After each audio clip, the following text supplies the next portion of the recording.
Welcome to the Solitude Podcast, where we're not antisocial. We're just pro solitude. Colin, good morning. How are Good you? morning. It's a beautiful day outside. It really Summer is. upon us. It's a good day for biking. It's a great day for biking. Uh, My car's broken, and so I've been biking a lot of places recently. Yep. Solitude. Solitude. We're gonna take a break from the denominations. Mainly we hit all the denominations. We're gonna continue to push the Catholic and the Orthodox Church off, though. Yep. And we're gonna go through the spiritual disciplines. We've already covered a few. Obviously, the last 2 weeks ago we did fasting, we did prayer already, and we did worship. And so we're gonna run through the other 12 or I guess 9 that are left. Yep. Spiritual disciplines. If you've never heard of a spiritual discipline, you are missing out, my friend. Yes. They are actions that we do to actively grow closer to God. And they're an action, which is important to remember, especially with solitude, because it's easy to forget that this is something we do, not just something that happens. And so you have to be intentional, which we'll get to later. But the point of the spiritual disciplines is not to be legalistic about them and turn into a Pharisee. But the point is to bring oneness with our Creator. That's why Jesus modeled these disciplines. The disciples modeled the disciplines, and it's why we should be practicing these disciplines, because our goal should be oneness with Christ. So, solitude. It's not just being alone. No, it's not just being alone. Waiting for you to say something. I'm sorry. No, it's not just being alone. It's kind of like what you were saying. It's very intentional. It's not something that just accidentally happens. I think God's a little funny sometimes, because all of these things, if you go through the list of spiritual disciplines, all of these things are actually good for us. Not just from a spiritual sense, but also from a secular sense of mental well-being or physical well-being. I think sometimes because even if you go, I went to I was talking with a therapist the other day, and a secular, she's not a Christian, and she was talking about all these different things, and it's like, it's close, right? They're really close. Eating well, spending time with others, spending time without others, and it's like, okay, well, I can fit that with a spiritual discipline. I think it's pretty cool how God ends up having the disciplines that we're supposed to practice are to get to know him better, because we are intentionally doing them. That's what makes them different than the secular world. We're not doing them for ourselves. We're doing them because we want to get to know God better. But they are good for us. And I think solitude is one of those that I don't think any of us are good at. Either like the intro, we're either jokingly antisocial, and so we don't want to spend time with people, but then we're not doing it intentionally because we're not doing it with God, or we are always with people because we can't handle ourselves, and that then hinders God being able to speak to us and us being able to hear what he has to say. And so solitude, I think, is something that needs to be very intentionally practiced by the Christian, and something that I'm always kind of working on, but I end up moving more to if I'm not spending time with people, I'm also not thinking of intentionally spending it with God. Yeah. The whole idea of, praying without ceasing that people always talk about, I think a lot of times they're trying to get at solitude without knowing that they're getting at solitude. Yes. Right? My car is broken, and so I had to bike. Well, all of a sudden, my commute goes from 5 minutes to 20 minutes. Yep. And so, what am I going to do with the extra 15 minutes? Am I just going to listen to music and just mindlessly bike for an extra 15 minutes? Or am I actually going to spend some time in solitude and actually listen, or try to open up the capacity to listen to God? Yeah. And so, there are many things throughout the day. And I guess the first step to actually practicing solitude is start small, right? Like with all disciplines, don't start with a 60-day fast. Start with, a 12-hour fast. Yep. And so, yeah, you work your way up to greater and greater lengths of time, and then you grow in your ability to practice these disciplines. And like I mean, especially if it's not something that you already practice. I mean, for the Christian, kind of the gold standard is a quiet time, right? Being able to have a time dedicated, set aside where you are one-on-one with God by yourself. But a lot of times when people aren't used to that, they'll sit down and they'll be distracted in like 2 minutes. And we'll get to that with some of the other spiritual disciplines talking about that. But when it comes to solitude, just sit in, being quiet for a couple minutes. It clears your mind, and it lets, if you can keep your mind on God, the I don't know if it'd be presence or just the relaxation that comes with not doing something. I mean, everything is taking our time and our attention. And so when we can just place that on nothing, I think that's when God ends up being able to get a hold of us. Yeah, and especially in today's society, and the American culture is busy, busy, busy. If you're not working, you're losing opportunity. Yep. Which, I mean, I kind of agree with, especially when we're coming to the spiritual disciplines. Yes. If you're not practicing a discipline, you're not growing towards Christ. Just typically in American culture, it's money motivated. Yes. Versus Jesus oriented. Yeah. Or motivated. And I don't know if you've noticed this, but when you will mention your quiet time to a secular brother, they don't know what to do with it, right? They're like, well, why aren't you like learning something new or like working more, or like that's an hour you could be working?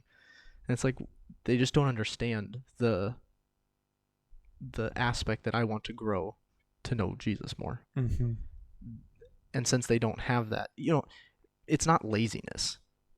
I think sometimes people will see it as laziness, but it's a rest time. I mean, similar to the Sabbath of why aren't you working on Sunday? Oh, it's because or whatever day you end up picking.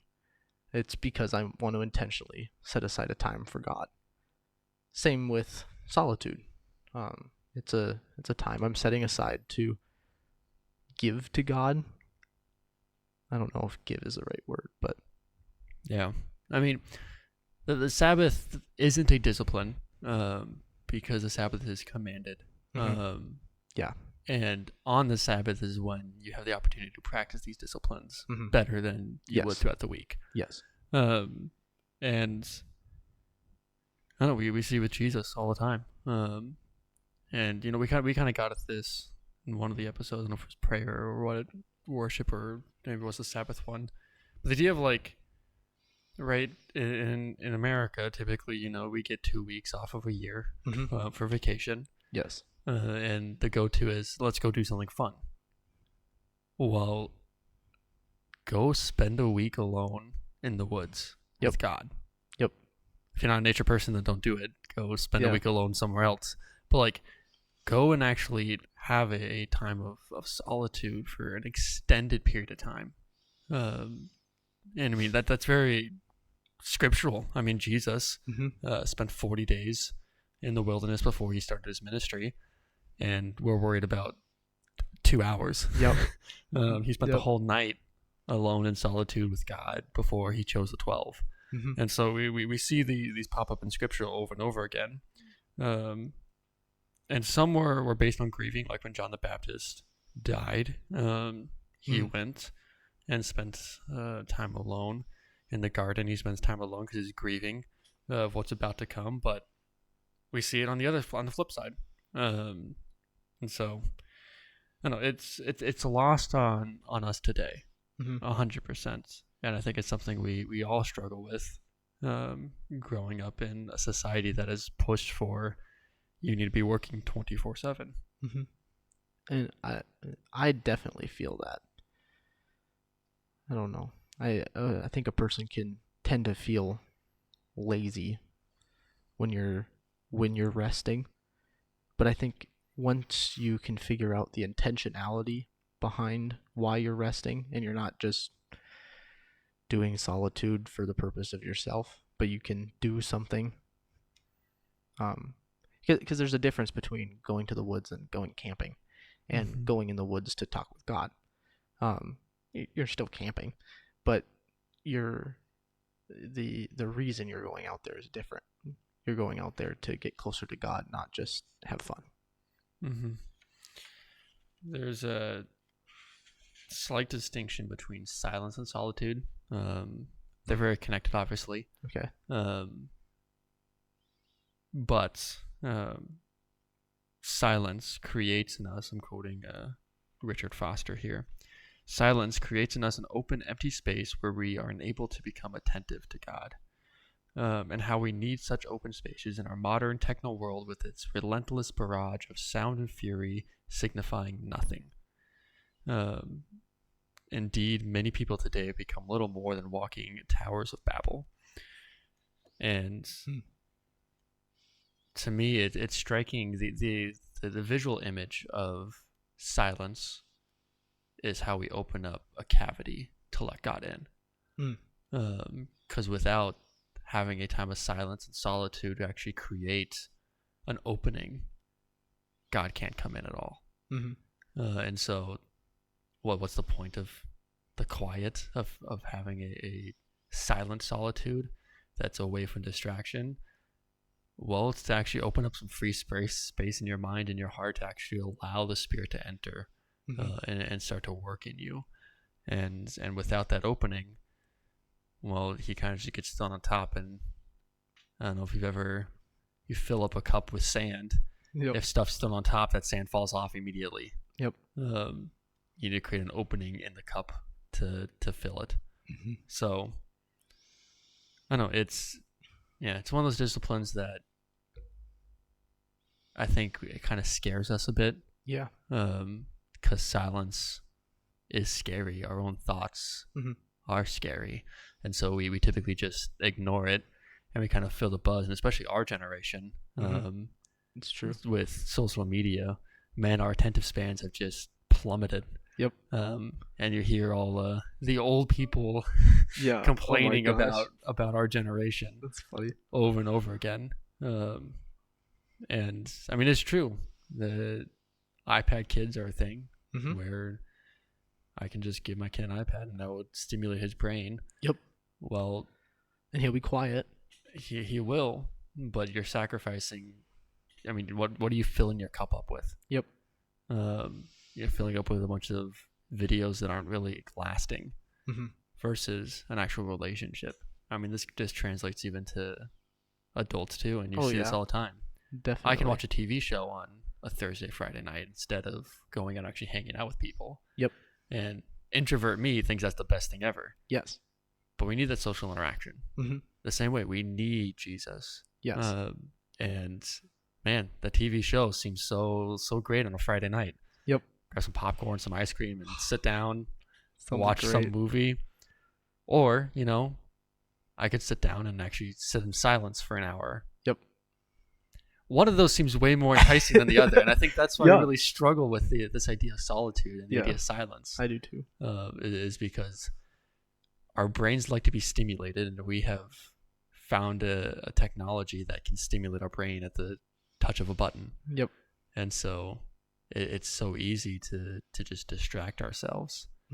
And I think that's also why there's long-term effects of, we're not in tune with our emotions anymore. Yep. Because I don't have to dwell on anything. I can just push it to the back of my head instead of actually sit there and think about it and let God move. And that's one thing that I've heard people talk about. This therapist lady, she was telling me how that ends up being the first thing, especially with really young people, even younger than us, they'll come in and they just don't handle their emotions. They'll just push them back. And the part that scares them of solitude is sitting down, they have nothing to distract them. Now they're just there with their mind. And then that's where thoughts of anxiety or depression will come out.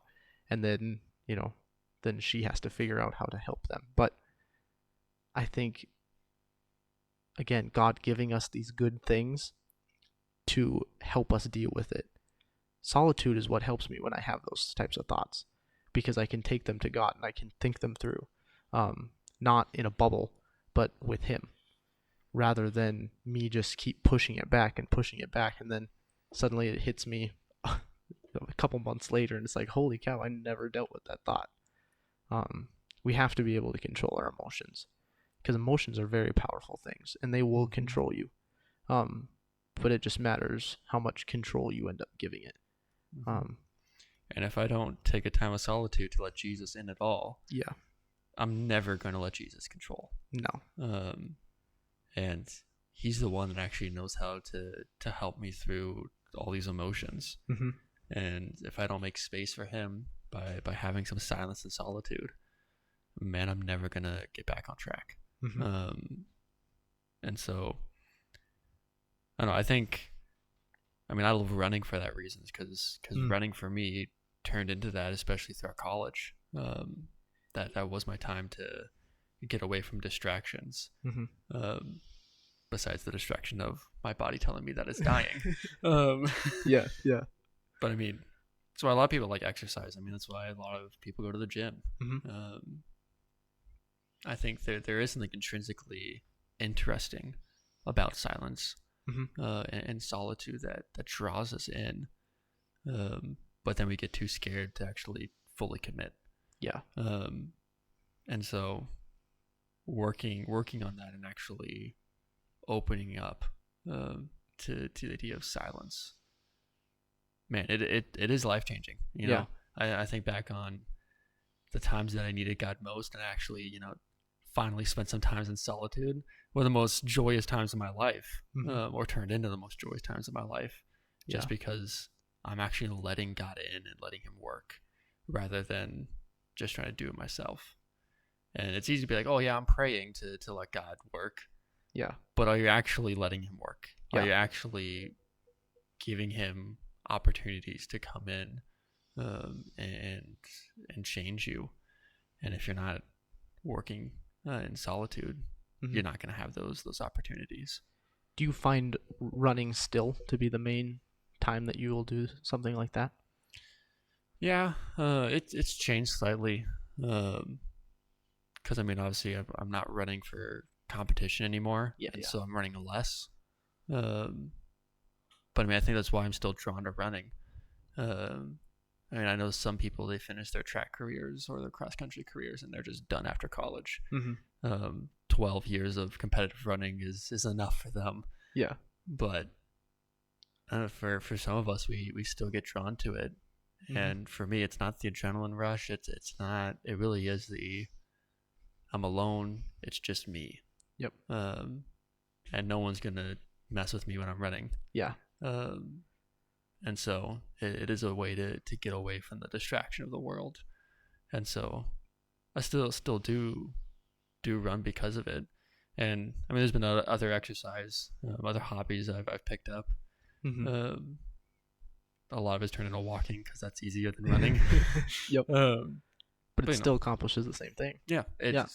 It's less so for me about, fine tuning my body to compete at a high level. It's now so just, well, I like being alone. And I like those times to one, as an introvert, rejuvenate. But also just spend some time with God.